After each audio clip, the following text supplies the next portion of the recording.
Please do like share and subscribe, और कृपया करके इस चैनल को बढ़ाने के लिए आप इसको सब्सक्राइब कीजिए, साथ साथ अपने दोस्तों के बीच में भी इसको शेयर जरूर कीजिए। गुड इवनिंग फ्रेंड्स, आज की अपडेट कुछ इस प्रकार से है। नौसेना ने गुरुवार को कहा कि बारबाडोस के ध्वज वाले लाइबेरिया के स्वामित्व वाले थोक वाहक टू कॉन्फ्रेंस के बुधवार को अदन की खाड़ी में एक मिसाइल से टकराने के बाद भारतीय नौसेना के युद्धपोत INS कोलकाता ने एक भारतीय नागरिक सहित चालक दल के 21 सदस्यों को बचाया। अमेरिकी सेना के सेंट्रल कमांड ने पहले कहा था कि वाणिज्यिक जहाज पर यमन के हौथी विद्रोहियों द्वारा किए गए मिसाइल हमले के बाद चालक दल के कम से कम 3 सदस्य मारे गए और बचे हुए कई लोगों को जहाज छोड़ने के लिए मजबूर होना पड़ा। भारतीय नौसेना ने कहा कि घायल चालक दल को महत्वपूर्ण चिकित्सा सहायता प्रदान की गई थी। जहाज की चिकित्सा टीम बारबाडोस ध्वजाकृत बल्क कैरियर MV2 कॉन्फ्रेंस को कथित तौर पर 6 मार्च 2024 को अदन के लगभग 55 NM दक्षिण पश्चिम में एक ड्रोन मिसाइल द्वारा मारा गया था, जिसके परिणामस्वरूप जहाज पर आग लग गई और चालक दल के कुछ सदस्य गंभीर रूप से घायल हो गए, जिससे चालक दल को छोड़ने के लिए मजबूर होना पड़ा। जहाज भारतीय नौसेना ने एक्स औपचारिक रूप से ट्विटर पर पोस्ट किया। समुद्री सुरक्षा अभियानों के लिए तैनात INS कोलकाता घटनास्थल पर पहुंचा और अपने अभिन्न हेलीकॉप्टर का उपयोग करके एक भारतीय नागरिक सहित 21 चालक दल के सदस्यों को जीवन रक्षक नौका से बचाया। नॉर्वे जहाज की चिकित्सा टीम द्वारा घायल चालक दल को महत्वपूर्ण चिकित्सा सहायता प्रदान की गई। बचाव अभियान का एक वीडियो साझा करते हुए जोड़ा गया है।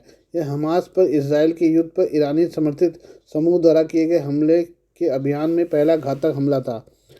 मिसाइल हमले के बाद चालक दल ने जहाज छोड़ दिया और जीवन रक्षक नौकाएं तैनात कर दी।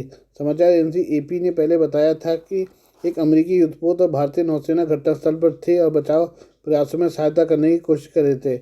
जहाज के प्रबंधकों और मालिकों ने कहा कि जहाज के चालक दल के 20 सदस्यों में एक भारतीय, 15 फिलिपिनो और 4 वियतनामी शामिल थे।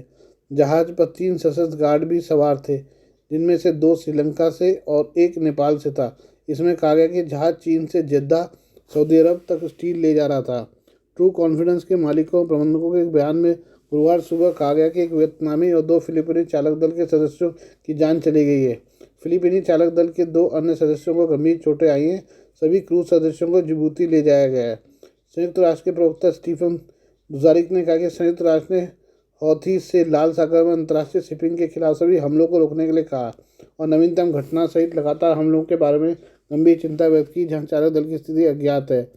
हौथी सैन्य प्रवक्ता ब्रिगेडियर जनरल याया साड़ी ने पहले से ही रिकॉर्ड किए गए संदेश में हमले का दावा करते हुए कहा कि इसकी मिसाइल आग ने जहाज को आग लगा दी। उन्होंने कहा कि विद्रोहियों के हमले तभी रुकेंगे जब गाजा में फिलिस्तीनी लोगों पर से घेराबंदी हटा ली जाएगी। विद्रोहियों ने इजराइल हमास युद्ध के दौरान लाल सागर और आसपास के जल क्षेत्र में जहाज़ों को बार बार निशाना बनाया है, लेकिन बुधवार तक किसी भी चालक दल के सदस्य की मौत नहीं हुई थी।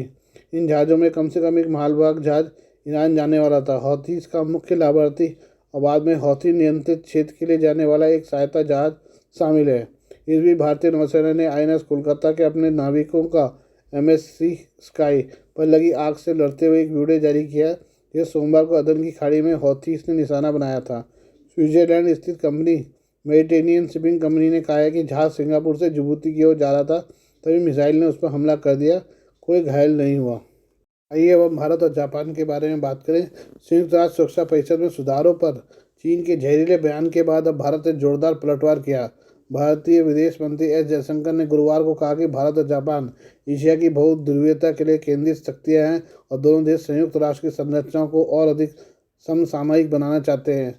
उन्होंने कहा कि दोनों देश स्वतंत्र, पारदर्शिता और नियम आधारित व्यवस्था के पक्ष में संतुलन बनाए रखने के लिए संयुक्त राष्ट्र संरचना को और अधिक समसामयिक बनाना चाहते हैं। उन्होंने G4 की सुधारों को लेकर योजना के बारे में भी बताया। जयशंकर दक्षिण कोरिया और जापान की 4 दिवसीय यात्रा के दूसरे चरण के तहत इस समय टोक्यो में है। उन्होंने कहा कि दुनिया देखेगी कि दोनों देश विभिन्न संबंधों और योजनाओं के माध्यम से साझा लक्ष्य में एक दूसरे का समर्थन करते हैं। मंत्री ने यहाँ पहले रायसीना गोलमेज सम्मेलन को संबोधित करते हुए वैश्विक संगठन में सुधार की आवश्यकता को रेखांकित किया। उन्होंने कहा कि संयुक्त राष्ट्र में सुधार बहुत महत्वपूर्ण है। G4 समूह के साथी सदस्य के रूप में भारत और जापान संयुक्त राष्ट्र सूचनाओं को और अधिक समसामयिक बनाना चाहते हैं। जयशंकर ने कहा कि यह स्पष्ट रूप से एक मुश्किल कार्य है, लेकिन इसमें हमें 2 शक्तियों के रूप में दृढ़ रहना होगा जो एशिया में बहुध्रुवीयता के लिए बहुत महत्वपूर्ण है। दोनों देश संयुक्त राष्ट्र की संरचना को और अधिक समसामयिक बनाना चाहते हैं। G4 गुट में जर्मनी, भारत, जापान और ब्राज़ील शामिल है। जयशंकर ने गुरुवार को चीन का जिक्र करते हुए कहा कि चिंता का विषय है कि कोई देश पड़ोसी के साथ लिखित समझौतों का पालन नहीं करता। टोक्यो में पहले रायसीना गोलमेज सम्मेलन में भाग लेते हुए जयशंकर ने कहा कि इंडो पैसिफिक इलाके में देशों की क्षमताओं, प्रभाव और महत्वाकांक्षाओं में बड़े बदलाव के राजनीतिक और रणनीतिक परिणाम हुए हैं। इस वास्तविकता को ध्यान में रखते हुए काम करना होगा। ये हम बात करते हैं भारत पाकिस्तान के रिलेशन के बारे में। पाकिस्तान में शहबाज शरीफ के दोबारा प्रधानमंत्री बनने के बाद अमेरिका ने भारत और पाकिस्तान के बीच दोस्ती की उम्मीद जताई है। अमेरिका ने कहा कि वो भारत पाकिस्तान के बीच सार्थक और शांतिपूर्ण संबंध देखना चाहता है, लेकिन यह भी स्पष्ट करना चाहता है कि बातचीत का तरीका, दायरा और प्रकृति दोनों पड़ोसी देशों को तय करना है।